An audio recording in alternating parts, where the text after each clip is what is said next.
श्री कृष्ण ने अर्जुन के घमंड को तोड़ने के लिए ली विष्णु भक्त की परीक्षा। राजा मूर्धवज की कथा। महाभारत युद्ध की समाप्ति के बाद अर्जुन को वहम हो गया कि वो श्री कृष्ण के सर्वश्रेष्ठ भक्त है। अर्जुन सोचते कि कन्हैया ने मेरा रथ चलाया, मेरे साथ रहे, इसलिए मैं भगवान का सर्वश्रेष्ठ भक्त हूँ। अर्जुन को क्या पता था कि वो केवल भगवान के धर्म की स्थापना का जरिया था।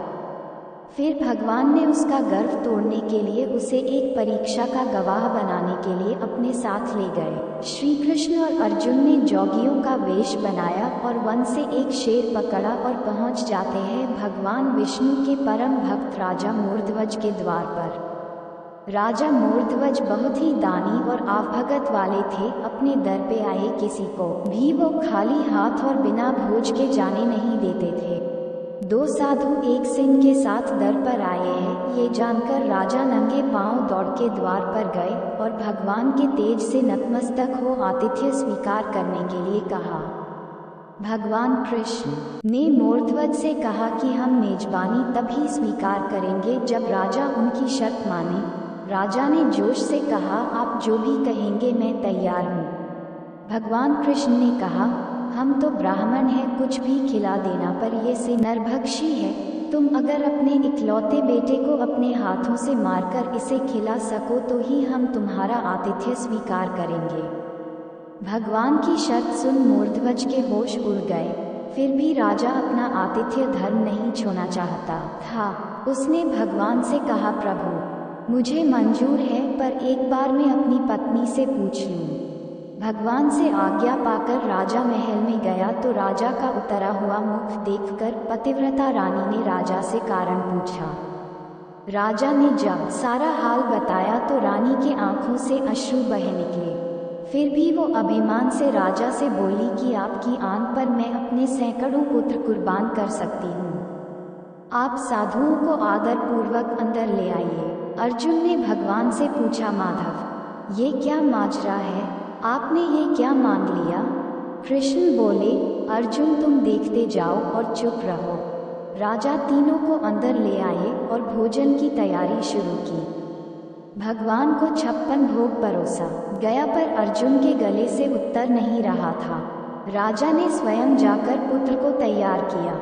पुत्र भी 3 साल का था, नाम था रतन कंवर। वो भी माता पिता का भक्त था। उसने भी हंसते हंसते अपने प्राण दे दिए, परंतु उफ ना की। राजा रानी ने अपने हाथों में आरी लेकर पुत्र के 2 टुकड़े किए और सिंह को परोस दिया। भगवान ने भोजन ग्रहण किया, पर जब रानी ने पुत्र का आधा शरीर देखा तो वो आंसू रोक न पाए। भगवान इस बात पर गुस्सा हो गए कि लड़के का एक फाड़ कैसे बच गया।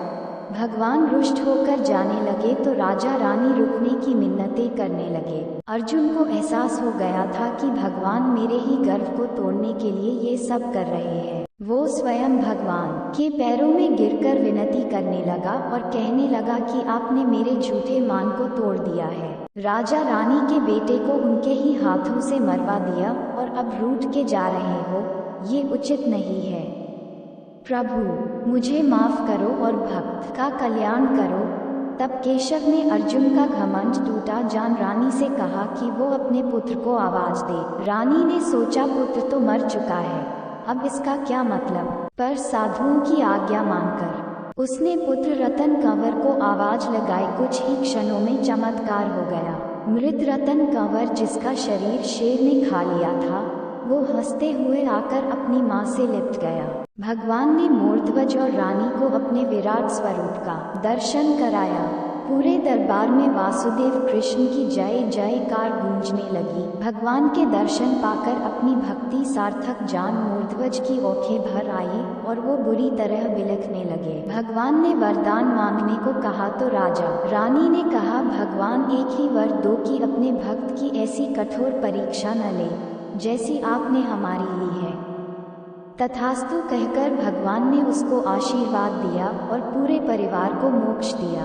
दोस्तों, अगर कहानी अच्छी लगी है तो इसे सब्सक्राइब, लाइक और शेयर करें। धन्यवाद।